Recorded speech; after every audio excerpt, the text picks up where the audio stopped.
સમાચારમાં આગળ વાત કરીશું તો મહેસાણાના ખેરાલુ તાલુકામાં ₹8 કરોડનું મનરેગા કૌભાંડ સામે આવ્યું છે। કોન્ટ્રાક્ટરે પોતાના જ માણસને મેટ તરીકે નિમી સતત 14 દિવસ હાજરી પૂરી। હિસાબી અધિકારીઓ જ નહીં પરંતુ ટીડીઓ, એપીઓ, તલાટી, સરપંચ અને વહીવટદાર પણ કૌભાંડમાં સામેલ હોવાનું સામે આવ્યું। મનરેગા લોકપાલે ચીફ સેક્રેટરી પંકજ કુમારને અહેવાલ મોકલી આપ્યો।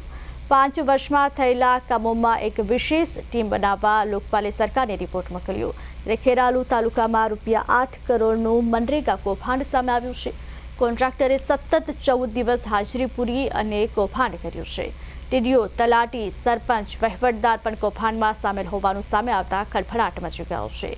ત્યારે મનરેગા કૌભાંડનું સમગ્ર મામલું સામે આવ્યું છે। ખેરાલુ તાલુકામાં ₹8 કરોડનું મનરેગા કૌભાંડ આચરવામાં આવ્યું। કોન્ટ્રાક્ટરે સતત 14 દિવસ હાજરી પૂરી આ કૌભાંડ આચર્યું। ટીડીઓ, તલાટી, સરપંચ, વહીવટદાર પણ કૌભાંડમાં સામેલ હોવાના આક્ષેપ થયા છે।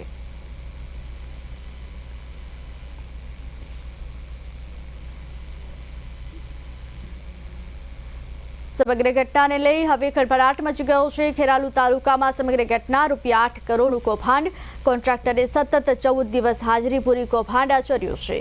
વધુ વિગત સાથે સંવાદદાતા નિસર્ગ પટેલ જોડાઈ ગયા છે। જે નિસર્ગ, ખેરાલુ તાલુકામાં મનરેગા કૌભાંડ સામે આવ્યું છે, શું છે આખો મામલો અને શું છે બધી વિગત?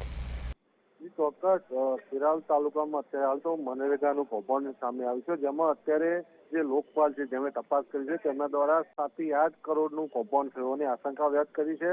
તેમના દ્વારા જે ગુજરાતના ચીફ સેક્રેટરી છે પંકજ કુમાર, તેમને પત્ર લખીને આ સમગ્ર બાબતે જાણ કરવામાં આવી છે।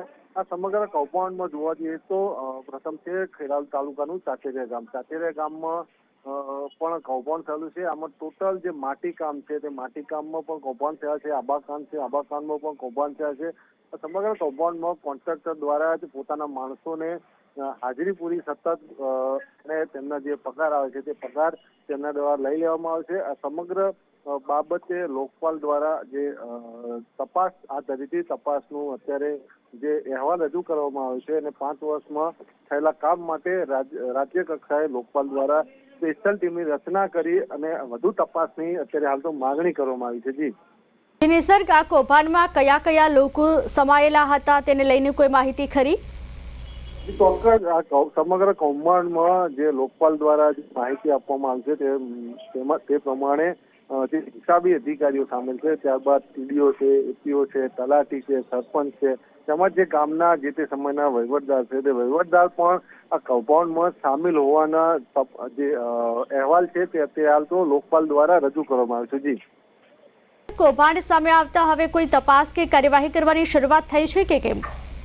ચોક્કસ હજુ સુધી તપાસની શરૂઆત તો નથી થઈ, પરંતુ જે લોકપાલ છે લોકપાલ દ્વારા તપાસ હાથ ધરવામાં આવી છે અને તપાસ બાદ તેમણે જે અહેવાલ છે તે ગુજરાત રાજ્યના ચીફ સેક્રેટરીને સુપરત કર્યો છે। ત્યારબાદ જે વધારે જે આખા તાલુકાનું જે મનરેગા યોજના છે, મનરેગાનું કૌભાંડ છે તેને બહાર લાવવા માટે લોકપાલ દ્વારા રાજ્ય કક્ષાથી સ્પેશિયલ ટીમની માગણી કરવામાં આવી છે। આ માગણી કર્યા બાદ આ જે ટીમ બનશે તે ટીમ સમગ્ર તાલુકાનું જે મનરેગા કૌભાંડ છે તેની તપાસ કરશે અને તેમાં આશરે 7 થી 8 કરોડ રૂપિયા જેટલું જે કૌભાંડ થયું હોય તેવી શંકા પણ જે લોકપાલ છે જેમણે હાલ અત્યારે જે આ કૌભાંડ બહાર ઉઘાડું પાડ્યું છે તેમના દ્વારા શંકા પણ વ્યક્ત કરવામાં આવી છે।